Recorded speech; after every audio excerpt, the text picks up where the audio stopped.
Hey guys, how we doing? Hope you're doing well. JH Boxing Fan here. Lots to catch up on.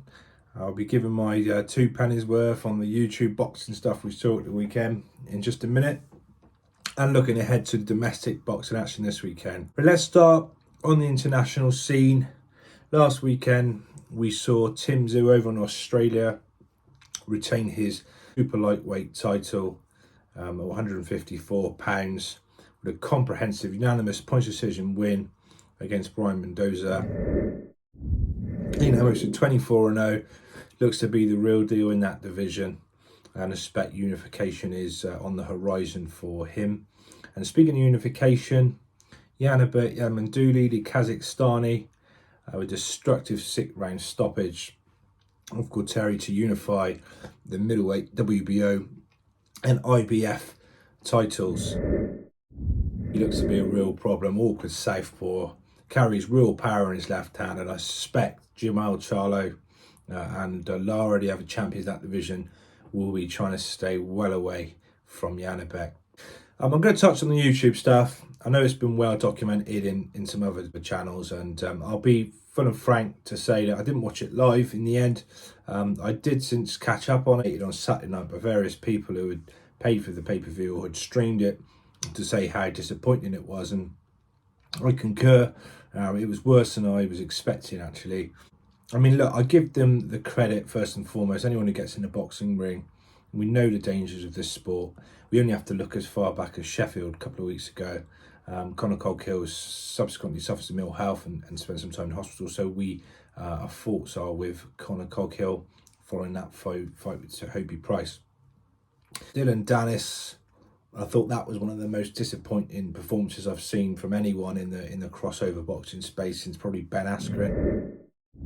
Didn't seem to want to throw a punch. I'm not quite sure what he was training for, but he just didn't seem to want to be there, and obviously couldn't really do anything. And at the end, tried dropping the people's elbow on Logan Paul. It was all a bit bizarre, ending in a bit of a farce, and he should be nowhere near a boxing ring again. At least Logan Paul and Jake Paul, these guys, yes, they're partially responsible for this boxing crossover stuff, but at least they seem to take it seriously. They obviously train hard, and they're there for the right reasons. I'm not quite sure I could say the same about Dylan Dennis. KSI and Tommy Fury was really disappointing for me. I'd spoken about that in the build-up, and I sort of mentioned that I fancied KSI to cause Tommy Fury problems. I thought he might perhaps build on some of his performances from previous. I mentioned about how he had sort of caught an awkward style, but I just thought he got the tactics were really negative. He just didn't seem to want to engage. It was like he was trying to steal a victory.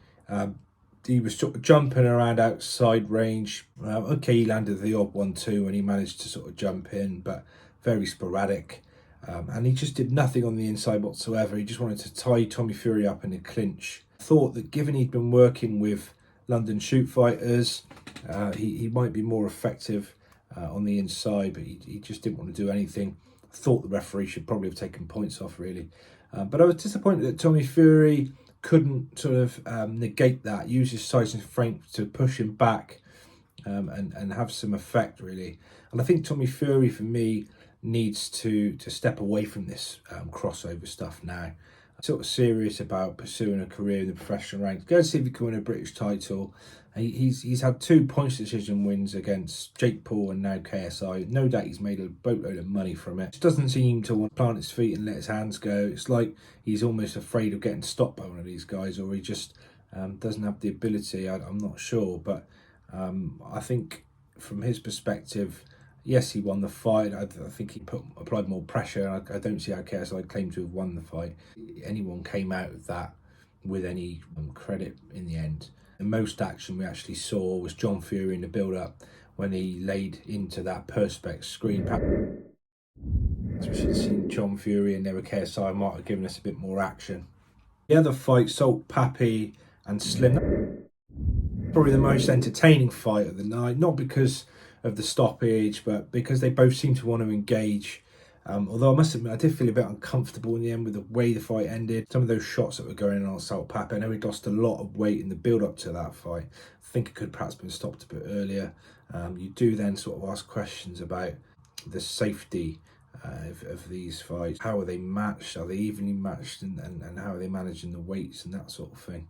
That's all we've got to say on that, really. And I don't think we need any more evidence of what a sort of circus it is than Astrid Wet calling out Katie Price in the aftermath of her fight, unless there's a Katie Price in the YouTube boxing ranks that I don't know about. Last time I knew, she was a Page 3 glamour model, so a former Page 3 glamour model. So I don't quite know what all that was about. I just think, whilst apparently this sold over 1 million buys and it's a different audience, I appreciate that. But the product's still got to be good enough. And I just think, it's the old adage of fool me once, don't fool me twice. I won't be paying to see KSI or Tommy Fury boxing again. Certainly not at those prices on pay-per-view. You got, just 2 weeks ago, we had Lee Wood and Josh Warrington as part of the DAZN subscription, and obviously Jack Caterall in action this week, and they were charging that sort of money for far lesser of a product, conning us really, or conning those people that tune in. Back in action with some real boxing this weekend. Disappointingly, Danzi's Josh Buatsi fight has been postponed. I'm hearing Danzi suffered a back injury in training, which is really disappointing for a big blow for boxer. They had a rough time of it and probably could really do without that news. Fortunately, I'm hearing that the undercard is going ahead with the chief support British cruiserweight fight between Isaac Chamberlain and Michael Lawal, now promoted to the main event. And that is an interesting fight. I was quite looking forward to that fight anyway. But it just looks a bit thin now, that card. They've moved it to York Hall, obviously, to accommodate what's expected to be a far smaller audience. Lawal Chamberlain fight, I think, obviously Lawal was unbeaten, and you don't quite know, how, an unbeaten fighter, where they're prepared to go, and what he's prepared to drag Chamberlain into. But I think, given that Chamberlain's been in with better opposition, I think he's better all-round fighter than Lawal at this stage. So I'm predicting that will be an Isaac Chamberlain win. I do rate Isaac Chamberlain quite highly, actually. I think he's potentially still got prospects of fighting world level. So I think he'll come through that one, middle to late rounds, and just have a bit too much for Lawal. The only other sort of real fight of note on the undercard is the Commonwealth Super Welterweight showdown with Louis Green and Sam Gilly. Other than that, I think the card is looking a bit thin. Jack Caterall is in action over in Liverpool, and he will be fighting Linares for the WBA Intercontinental Super Lightweight contest. Caterall, obviously, as we all know, ought to be really undisputed champion at that weight.